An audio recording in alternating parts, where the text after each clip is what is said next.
the different stages of life, these were synchronized with the solar cycles which are for approximately 12 and a quarter years. Every solar cycle, the cycle of your life should shift. If you just bring this awareness into your children, they will deal with it with much more wisdom.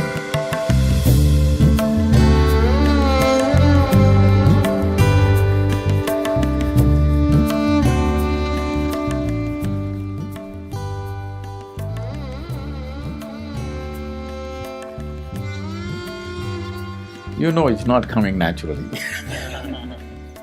That's not an option. Till just one generation ago, a lot was taught to you about marriage, about children, everything. Now, our education system is only here to serve industry and business, not to serve human beings. Our education is not about producing great human beings. It's only about producing managers, supervisors, doctors, engineers.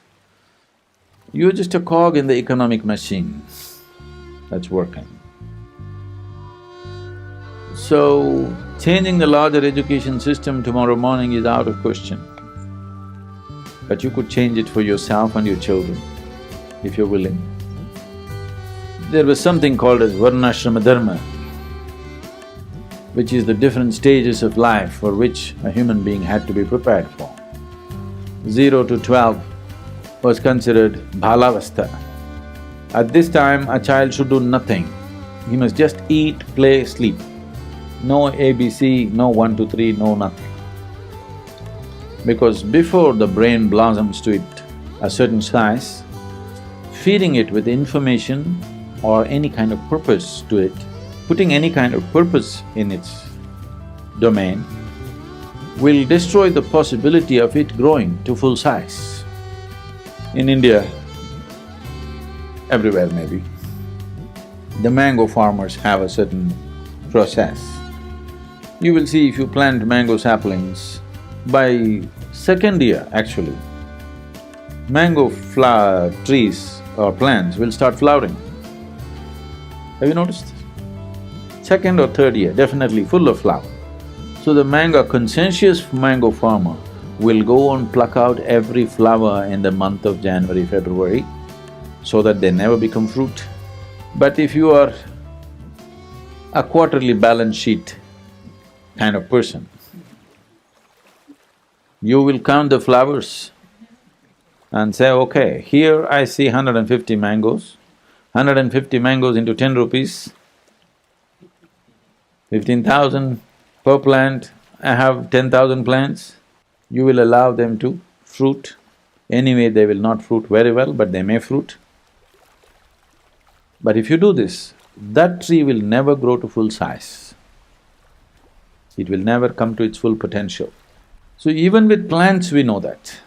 Why is it that we don't know with children? We know it, but we want our children to be little better than the neighbor's children, which is a serious illness we have. Yes, our problem is our neighbor's children are already saying, 3-year-old saying, I want to be doctor.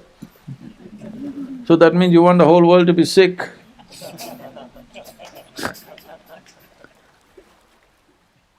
A 3-year-old child, if it says, I want to be doctor, everybody is, oh, my neighbor's child, he wants to be doctor. Hey, what do you want to become? I don't know. Yes, tougher. Hey, at least say something.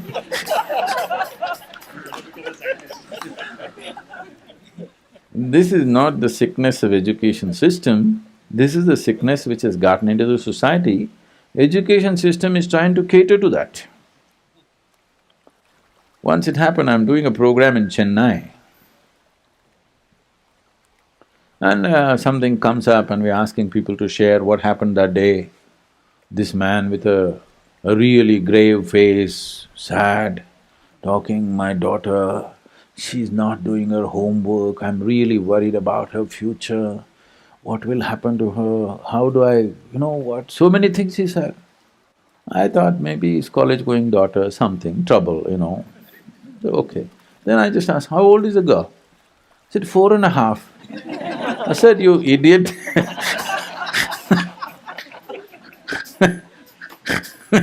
First thing, she shouldn't even be going to school. And now you're worried she's not doing homework, and you're worried about her future. What job will she get? Who will marry her? You know? So, we need to change this trend in the society, at least in your life, that your children are not products. When are they going to produce something? No. First of all, you must understand your children only come through you, they don't come from you. They're not yours. They're passing through you, you must be, appreciate the privilege that they came through you, that's all. Don't believe that they came from you. There's no ownership on them. Your business is to protect them, nurture them, till they come to a certain place, till they know how to do that themselves. That's all. Your business is not to see how much you can squeeze out of them, whether they will continue your business tomorrow, whether they will do things that you are incapable of doing. No, that's not what it is about. So this varnashrama dharma was like this: at 12, your balavastha ends. Now your brahmacharya begins, 12 to 24. 12 years of discipline and learning. So before you're empowered with education, you're always initiated into brahmacharya. What brahmacharya means is, Brahman means the ultimate reality, charya means the path. You are on the path of the ultimate. That means you're not on a divisive path. That means you're not on the path of you versus me, you are on a path of absolute inclusiveness.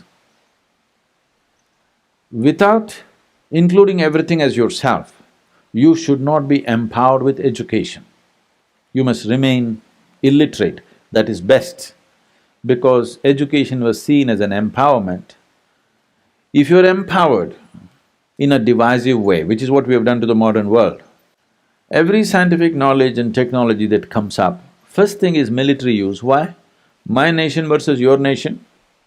My father is better than you my God is better than your God, my father is better than your father.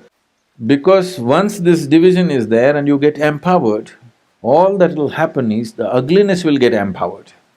So before education, first thing is brahmacharya. So for 12 and a quarter years, these were synchronized with the solar cycles, which are for approximately 12 and a quarter years. So every solar cycle, the cycle of your life should shift. First 12 and a quarter years is balavastha. Once you cross that, the second is for learning and discipline. Once you cross that, at the age of 24, you decide whether you want to go into family kind of living or you want to become on the spiritual path. By choice, not by social compulsions. Each individual according to his own traits. Now if you're made in such a way, the opposites are drawing you. In organized way you handle that. You get married and children, this, that will happen. For next 24 years, you're in grihastha ashrama. Otherwise at 24 you choose to become a sannyasi, that is settled. There was a time when about 30% of Indian population chose to be sannyasis, 70% chose to be grihasthas, which was a good population control by itself. So at the age of 48, you undo the grihastha ashrama. That's gone, isn't it? Can you undo it? If you undo it, it's in divorce, and instantly you're latching on to somebody else. Another changing house, not giving up that structure. So at 48, you take sannyas for 12 years. So undo the family structure, because if you got married at 24, by the time you're 48, your children are over 20 years of age. They may not say it in so many words, but they want you out. Either they want to go out or you must go out.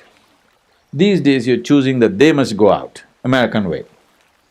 But in India, the parents chose to go out.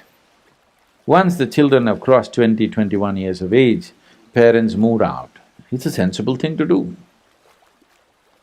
So, husband and wife who lived together for 24 years, they separated themselves consciously, not because they have a fight, consciously separated themselves, and there were institutions where they could pursue their spiritual process for the next 12 years.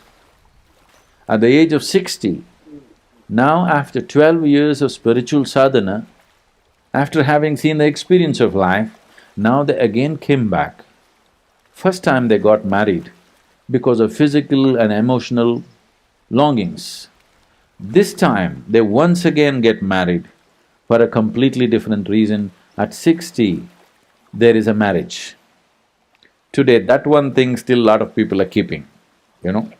They're living together and again getting married. No, only if you go away for 12 years and again come back consciously. First time when you married, you were not conscious. Certain compulsions made you marry. Now you're consciously getting into it. They came together and then they went into vanaprastha. Not to live with your children or grandchildren, see them, bless them and go into the forest and live. This was the arrangement of life, which is a very wise way to do things. Well, you can't do it exactly like that today, but you must be conscious. At different stages in life, different things must be important. When you're 60, if the same things which were important to you at 18 are important, that means you're just not getting anywhere with your life, isn't it? Things must change. And you must make your children, that's how it is.